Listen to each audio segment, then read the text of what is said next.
Okay, we are going to quickly, I'm going to quickly try and redo this video. And I don't know that I will have everything on there that I had on the last one, but at least maybe this will be upright for you. So angles, inside, on, and outside the circle.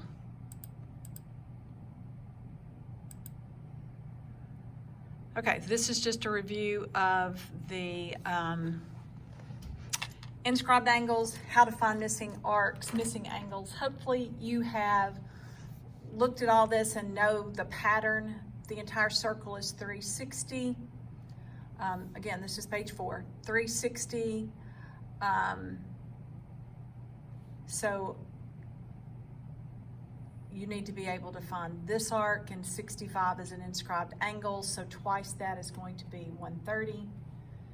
So 130 and 140, when you add those together, 270. 360 minus 270 is 90. So then I know that this arc is equal to 90. 10x is equal to 100, so x is equal to 10. For the one below that, find the measure of arc LM. I'm going to look here and see, okay, I have this angle that subtends that arc.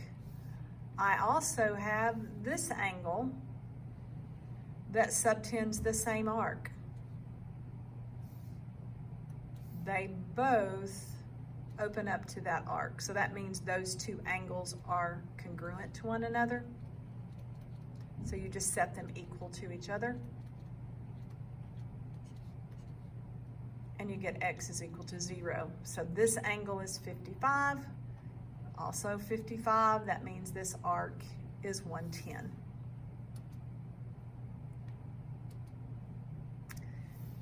Here, you just have to back your way into things. Angle KLM is 20. Arc MP is 30. What is KNP? Well, if this is 20, this arc is subtended by that angle. So that is 20, this is 40. And then now I'm wanting to know this angle here, KNP, so add those together.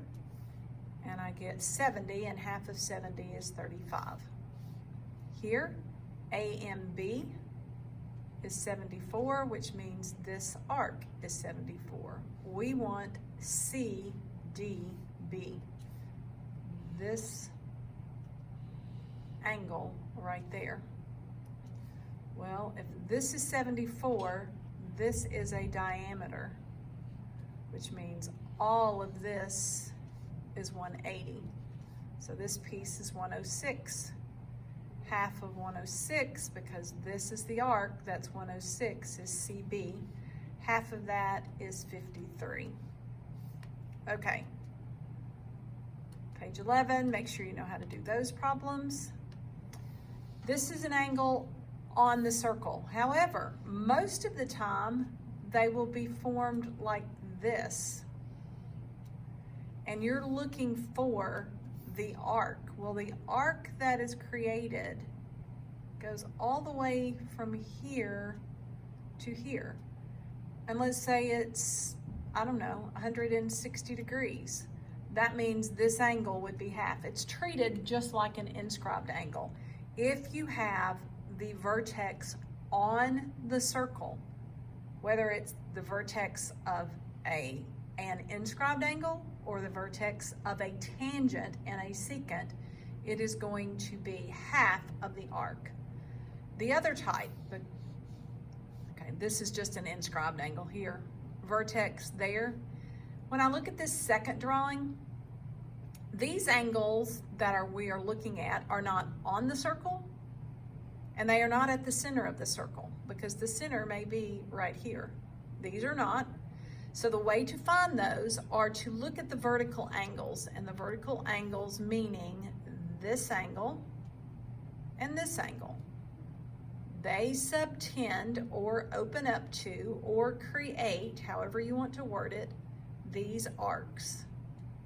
So I'm going to add those together. So if this is 28 and this is 40, add 28 and 40 and divide by 2.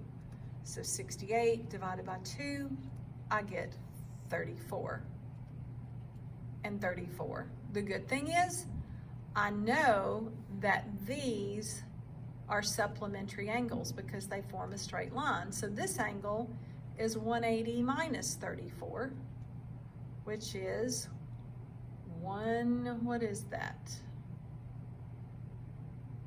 46? Yeah, and that's 146. The other type you need to pay attention to is, where is the vertex of the angle? It is out here. These are not two secants. We're not trying to find the measure of segments. We're trying to find the measure of this angle. So I need to look, what is this angle opening up to? Where is it going? And it subtends two arcs. This one, which is the smaller one, and this one, which is larger. So I'm going to take the larger one, and if it is 70, and if this is 20, you take 70 minus 20, divide it by 2, 50 divided by 2, which gives me 25. What I do need y'all to remember is, like on a problem like this, let's look at this one. Right now it's 23x minus 5, but what if this were, I don't know. What if we don't know what that is? And this is 37x plus 5.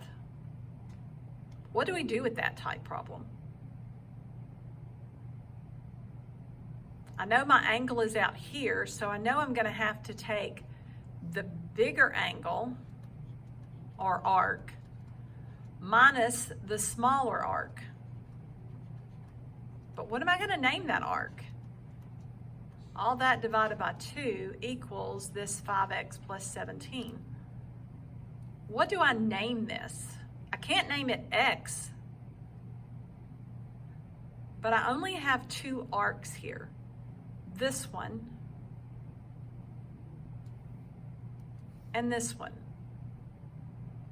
And what do they sum to? They sum to 360.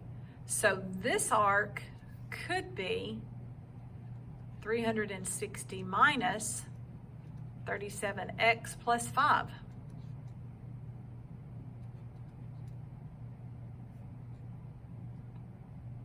Which would be 360 minus 5, so really 355 minus 37x.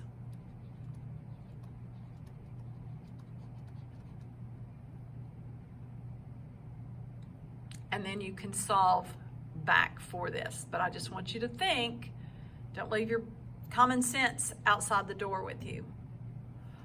I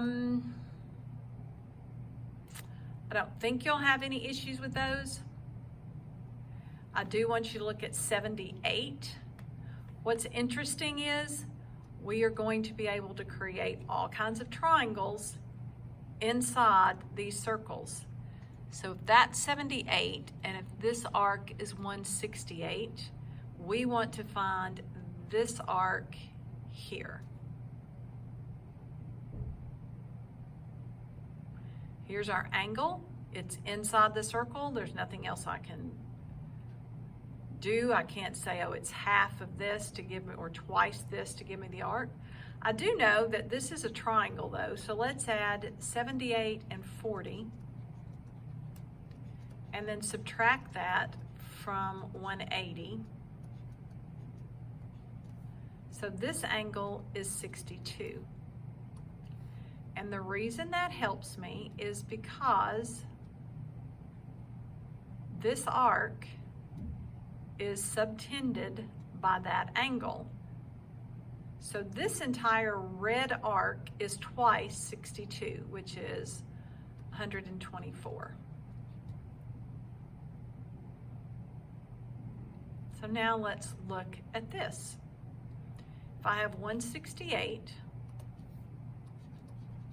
and I add to it 124,